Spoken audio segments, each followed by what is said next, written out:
नमस्कार, आप देख रहे हैं रफ्तार मीडिया और मैं आपके साथ प्रियंका मलिक। हाजिर उत्तराखंड की तमाम छोटी बड़ी खबरें लेकर खबरों का रुख करेंगे, लेकिन सबसे पहले एक नजर डाल लेते हैं इस वक्त की हेडलाइंस पर। मुजफ्फरनगर पहुंचकर सीएम धामी ने शहीद आंदोलनकारियों को दी श्रद्धांजलि। मुख्यमंत्री ने की बड़ी घोषणा, शहीद स्थल रामपुर में लगाई जाएगी शहीदों की प्रतिमा।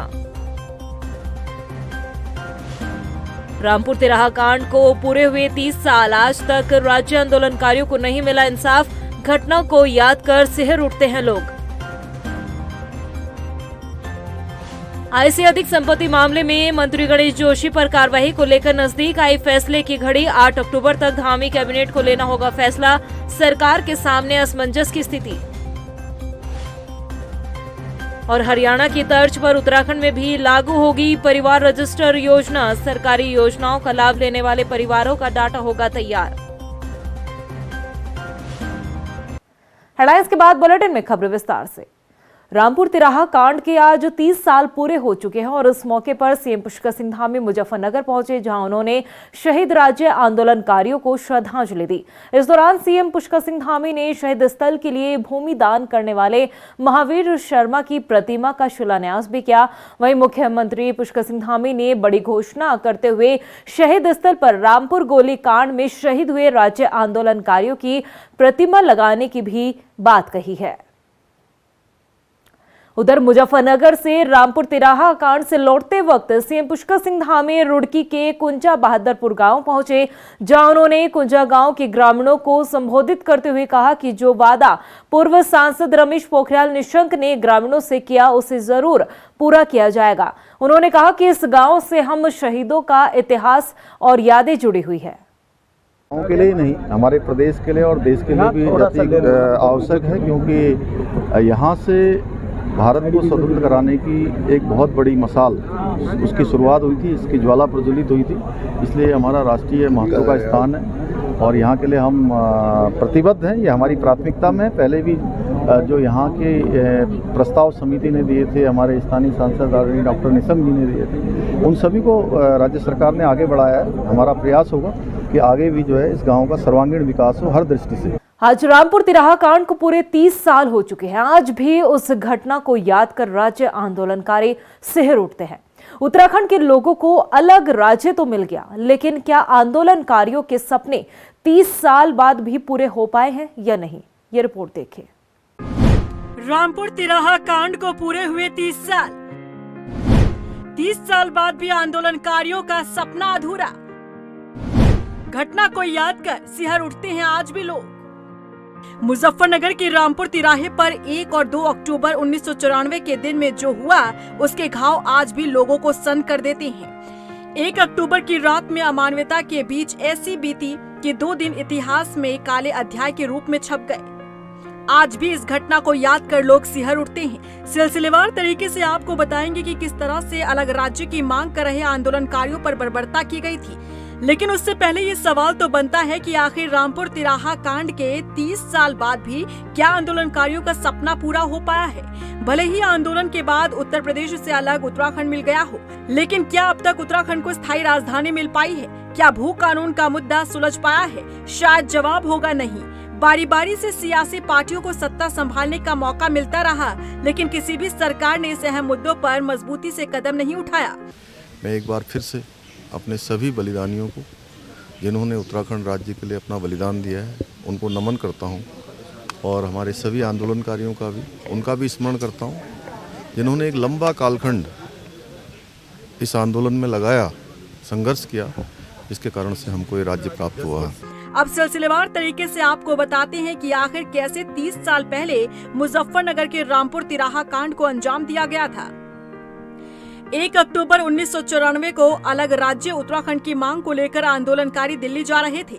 मुजफ्फरनगर के रामपुर तिराहा पर पुलिस ने आंदोलनकारियों को रोकने की कोशिश की।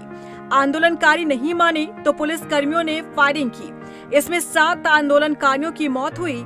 रामपुर तिराहे पर आंदोलनकारियों और पुलिस में कहासुनी हुई। अचानक नारेबाजी और पथराव शुरू हो गया। पथराव में तत्कालीन डीएम अनंत कुमार सिंह घायल हो गए। यूपी पुलिस ने क्रूरता से लाठीचार्ज किया। करीब 250 आंदोलनकारियों को हिरासत में लिया गया। कथित तौर पर पुलिस पर महिलाओं के साथ छेड़खानी और रेप के आरोप लगे। कई सालों तक मुकदमा भी चला। स्थानीय लोगों ने महिलाओं और आंदोलनकारियों को शरण दी। देर रात 3 बजे के करीब 40 बसों से आंदोलनकारी रामपुर तिराहे पर पहुंचे और फिर झड़प हुई। 2 अक्टूबर 1994 के दिन मामला संघर्षपूर्ण हो गया। यूपी पुलिस ने करीब 24 राउंड फायरिंग की, जिसमें 7 लोगों की जान चली गई और 1.5 दर्जन लोग घायल हुए। इस पूरे मामले की सीबीआई ने जांच की। दोषी अधिकारियों और पुलिसकर्मियों पर मामला दर्ज कराया गया। एटा का रहने वाला सिपाही मिलाप सिंह और सिपाही वीरेंद्र प्रताप दोनों पर आरोप साबित हुए। 2 सिपाहियों को दोषी ठहराते हुए आजीवन कारावास की सजा सुनाई और 1 लाख रुपए का जुर्माना लगाया। दोनों जवानों को आजीवन कारावास की सजा सुनाई गई। दूसरे मुकदमे में 27 पुलिसकर्मियों पर केस चल रहा है।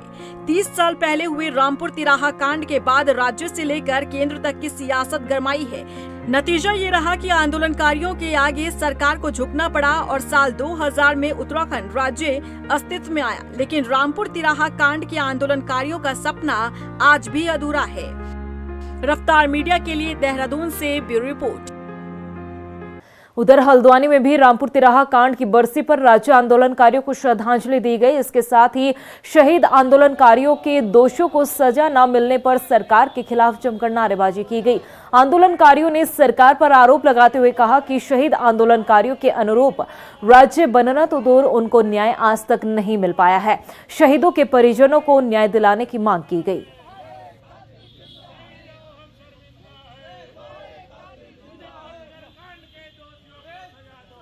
आय से अधिक संपत्ति मामले में घिरे मंत्री गणेश जोशी को लेकर फैसले की घड़ी नजदीक आती दिखाई दे रही है।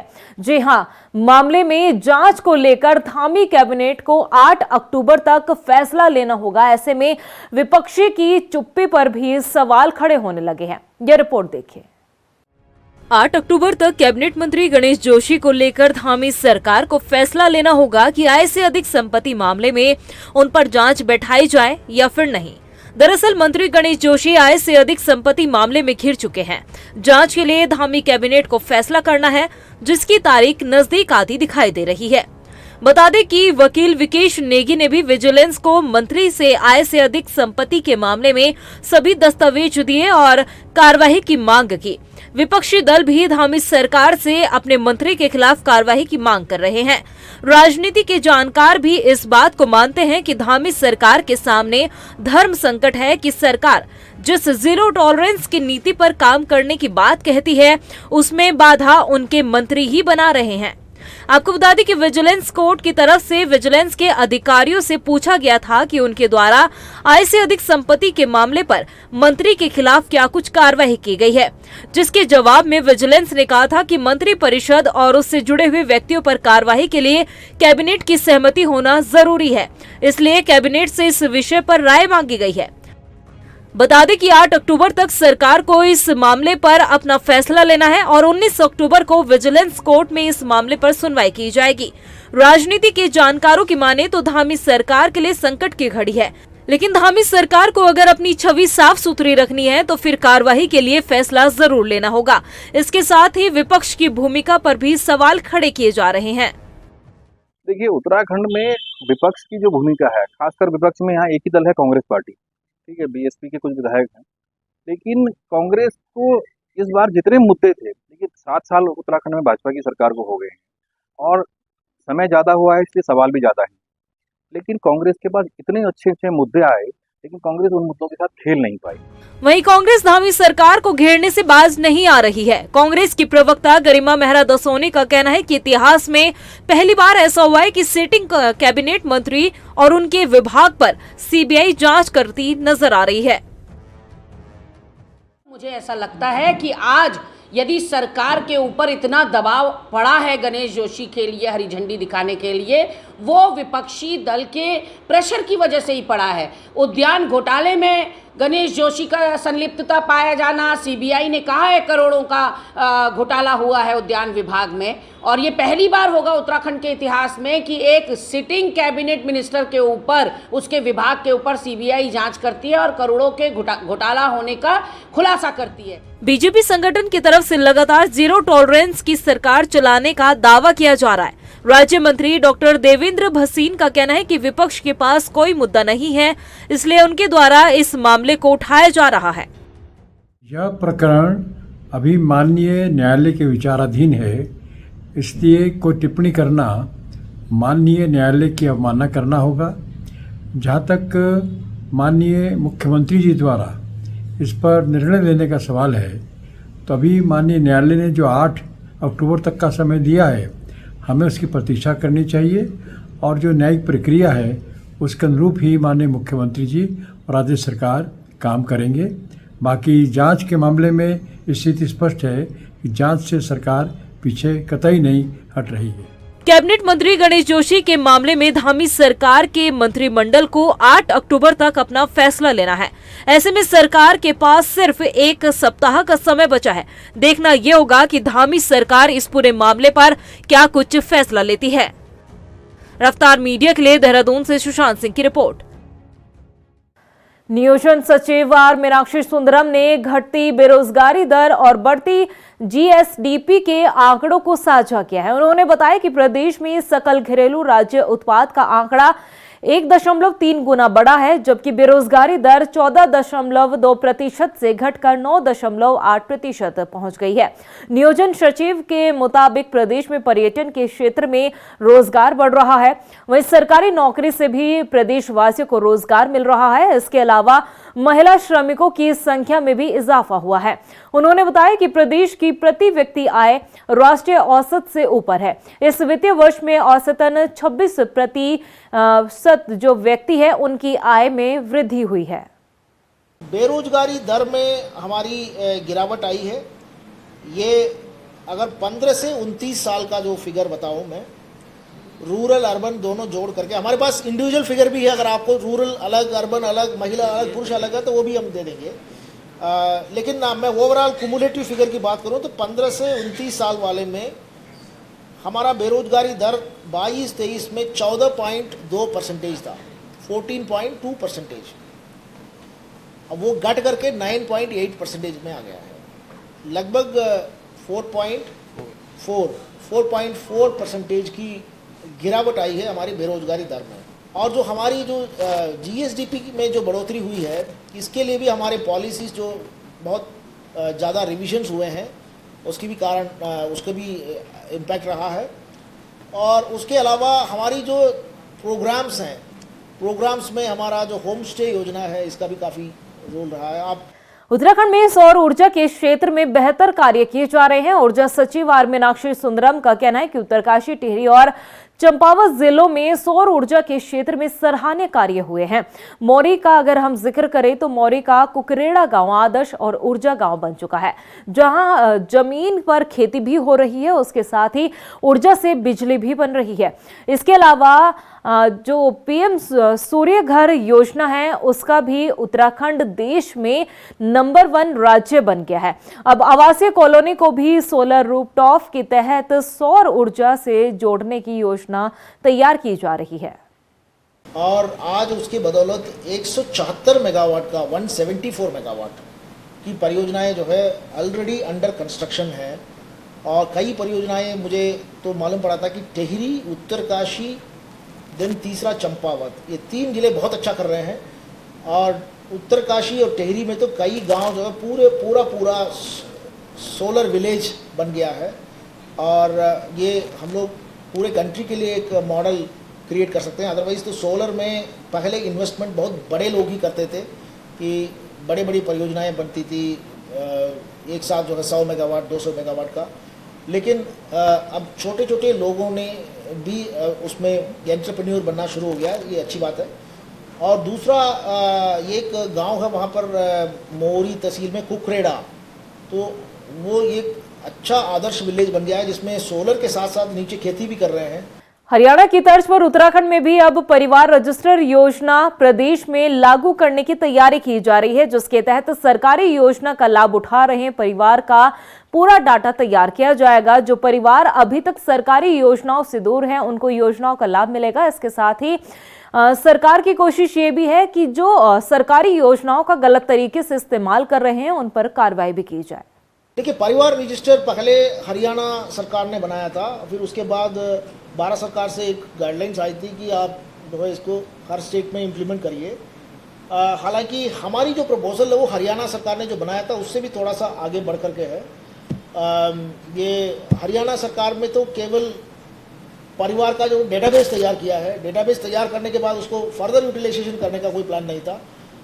हम परिवार रजिस्टर में डेटाबेस तैयार करने के साथ साथ हमारी जो बेनिफिशियरी ओरिएंटेड प्रोग्राम्स हैं उसकी बेटर टारगेटिंग के लिए प्लान्स बनाएंगे, क्योंकि इस एक्सरसाइज को करने के बाद हमें मालूम पड़ेगा कि कुछ परिवार ऐसे होंगे जो बार बार जो है सरकारी योजनाओं का फ़ायदा ले रहे होंगे और कई परिवार ऐसे होंगे जो एक बार भी नहीं लिए होंगे। ये हमारे संज्ञान में आ जाएगा तो उसके बाद हम लोग इसको बेटर टारगेटिंग कर सकते हैं। वहीं हल्द्वानी में केंद्रीय सड़क व परिवहन राज्य मंत्री अजय टम्टा ने बीजेपी कार्यकर्ता और स्थानीय लोगों के साथ मिलकर स्वच्छता अभियान में हिस्सा लिया और साफ सफाई कर एक स्वच्छता का संदेश दिया। इस मौके पर अजय टम्टा ने सफाई कर्मचारियों के साथ सामूहिक रूप से भोजन कर उनका उत्साह भी बढ़ाया और नगर निगम सभागार में स्वयं सहायता समूह और सफाई कर्मचारियों को पुरस्कार देकर सम्मानित भी किया। महात्मा गांधी जी के इस जयंती के शुभ अवसर पर प्रधानमंत्री जी के मार्गदर्शन में आज से 10 वर्ष पहले एक अभियान के रूप में प्रधानमंत्री जी ने पूरे देश भर के अंदर इस अभियान को लिया और इसमें हर व्यक्ति को जोड़ने का, सरकार के कर्मचारियों को जोड़ने का, प्रत्येक व्यक्ति के द्वारा जो स्वच्छता का अभियान चले उसमें उसकी भी भागीदारी हो, ऐसा साथ में सुनिश्चित करते हुए प्रत्येक घर के अंदर शौचालय हो। इस संकल्पना को, इस परिकल्पना को भारत की आज़ादी के बाद प्रधानमंत्री जी के द्वारा हर गरीब व्यक्ति तक स्वच्छता का विषय पहुँचे, उस तक भी सुविधा पहुँचे, शौचालय पहुँचे, ऐसा देश के प्रधानमंत्री जी ने निर्णय लिया और आज हम सौभाग्यशाली हैं कि प्रत्येक व्यक्ति के पास शौचालय है। वहीं टिहरी पहुंचे विधानसभा अध्यक्ष ऋतु खंडूरी भूषण का बीजेपी कार्यकर्ताओं ने स्वागत किया। इस दौरान उन्होंने राष्ट्रपिता महात्मा गांधी और लाल बहादुर शास्त्री की जयंती पर उनको नमन किया। उन्होंने कहा कि 10 साल पहले आज ही के दिन भारत को स्वच्छ बनाने की मुहिम प्रधानमंत्री नरेंद्र मोदी द्वारा शुरू की गई थी। तो मैं अभी यहाँ चंबा पे मैं आई हूँ, उसके बाद मैं कंडीसौर जाऊँगी और मुझे बहुत ही प्रसन्नता है कि मैं चंबा में रुकी और यहाँ पर आप जैसे जानते हैं आज 2 अक्टूबर है। आज हम जयंती मना रहे हैं महात्मा गांधी जी की और लाल बहादुर शास्त्री जी की। और जिस तरह से कुछ सालों से हमको ये संस्कार मिला है कि हमें ये स्वच्छता पखवाड़ा मनाना है और आज भी हमारे सभी भाई बहन स्वच्छता करने के लिए निकलेंगे, लोगों को जागरूक करने के लिए निकलेंगे। तो मुझे बहुत खुशी हुई कि मैं अपने चंबा के जितने भी हमारे कार्यकर्ता बंधु हैं पास्ट और प्रेजेंट जो हैं उनसे मिल पाई। मैं जिलाध्यक्ष जी का भी आभार व्यक्त करना चाहती हूँ कि छोटे से समय में उन्होंने इतना सुंदर एक यहाँ पर कार्यक्रम रख दिया जहाँ हमने अपनी सभी ने श्रद्धांजलि भी अर्पित की महात्मा गांधी जी को और लाल बहादुर शास्त्री जी को। नरेंद्रनगर में 3 से 10 अक्टूबर तक श्री कुंजापुरी पर्यटन और विकास मेले का आयोजन किया जाएगा, जिसकी लगभग तैयारियां पूरी हो चुकी है और इस मेले का उद्घाटन मुख्यमंत्री पुष्कर सिंह धामी द्वारा किया जाएगा। मेले में सांस्कृतिक कार्यक्रमों के साथ ही खेलकूद प्रतियोगिता भी आयोजित की जाएगी। आपको बता दें कि मेला क्षेत्र के विकास से जुड़े काफी महत्वपूर्ण रखता है और इस मेले के जरिए लोगों को रोजगार के अवसर भी मिलते हैं। मेला जो प्रतिवर्ष होता है उसकी तैयारियां अच्छी गति में चल रही हैं और कल मेरे द्वारा उसका तैयारियों का निरीक्षण भी वहाँ पे किया जाएगा। और साथ ही 3 तारीख से शुरू होने वाले इस मेले में विभिन्न जो गतिविधियाँ होंगी, सांस्कृतिक कार्यक्रम, स्कूलों के कार्यक्रम और जो खेल प्रतियोगिता आदि हैं, झांकियाँ लगनी, स्टॉल लगनी, उन सभी के बारे में सभी डिपार्टमेंट के साथ हमारी विभिन्न बैठकें हो चुकी हैं, उप समितियों की भी बैठक हो चुकी है और इसको शीघ्र ही हम कंप्लीट करेंगे और मेले का भव्य उद्घाटन 3 तारीख को। वहीं लक्सर में ग्रामीणों ने एसडीएम और खंड विकास अधिकारी से ग्राम प्रधान को लेकर शिकायत की है, जिसमें ग्रामीणों ने बताया कि ग्राम पंचायत खानपुर ब्रहापुर में ग्राम प्रधान ने कुछ ऐसी सड़कें बनवाई है जिनका सरकारी दस्तावेज में कहीं कोई ब्यौरा नहीं है। ग्रामीणों ने आरोप लगाया कि ग्राम प्रधान अन्य जरूरी कामों को कराने के बजाय बनी हुई सड़कों पर सरकारी धन लुटाने का काम कर रहे हैं। उधर प्रशासन ने जांच का आश्वासन दिया है। खानपुर ब्रह्मपुर में बिना प्रस्ताव के पंचायत द्वारा और मनरेगा सड़क निर्माण कराया गया है, जो कि किसी पंचायत में उसका वो नहीं प्रस्ताव पास नहीं कराया गया। बिना प्रस्ताव के सड़कें और चीज निर्माण कराया गया है मनरेगा द्वारा और उनमें 1 इंच से 1.5 इंच माल गिराया गया है बस खाली। तो उप प्रधान उनके द्वारा शिकायत की गई थी कि मेरे बिना साइन के निर्माण समिति का निर्माण कर दिया गया है मुझे उसका कोई संज्ञान नहीं है। वहाँ पर उसको जरा अभी 2 दिन पहले ही वो आया था, प्रधान ज्ञानचंद नाम का एक व्यक्ति है, वो बोल रहे थे कि जी मुझे जानकारी नहीं है, मेरे साइन किए जा रहे हैं। उसकी जानकारी दी गई थी, वहाँ की जाँच करी जाएगी। वहीं हल्द्वानी के बेलबाबा के पास एक हथनी को हरियाणा रोडवेज बस ने टक्कर मार दी और इस हादसे में हथनी गंभीर रूप से घायल हो गई। दरअसल सुबह के वक्त हाथियों का एक झुंड सड़क को पार कर रहा था। उसी दौरान अचानक एक हथनी बस के सामने आ गई। तराई केंद्रीय वन विभाग के डीएफओ ने कहा कि इस तरह के हादसों को रोकने के लिए कुछ जरूरी कदम उठाए जाएंगे। आज सवेरे हल्द्वानी की तरफ से हरियाणा रोडवेज की एक बस आ रही थी और जो ड्राइवर ने बताया है उसके हिसाब से जब वो ये बैरियर से आगे बढ़े हैं तो उन्होंने 3 हाथियों को रोड क्रॉस करते हुए देखा। क्योंकि हाथी रोड क्रॉस कर चुके थे तो उनको लगा कि शायद अब चले गए, तो उन्होंने स्पीड कम नहीं करी। उधर से चौथा हाथी आया जिसको उन्होंने इम्पैक्ट किया और उसको चोट लग गई। अभी देखने से लगता है कि हाथी को कोई गंभीर इंजरी हुई है क्योंकि वो उठ नहीं पा रहा है और घटनास्थल में पास में यहाँ पर वो लेटा हुआ। उधम सिंह नगर जिले के रंगमंच कलाकार मनोज राय देश के सुपरस्टार मिथुन चक्रवर्ती को दादा साहब फाल्के अवार्ड दिए जाने पर काफी खुश नजर आ रहे हैं। दरअसल मनोज राय उधम सिंह नगर के मिथुन चक्रवर्ती के रूप से जाने जाते हैं, उनके नाम के रूप से जाने जाते हैं। मनोज राय का डांस और एक्टिंग लोगों को काफी पसंद आती है।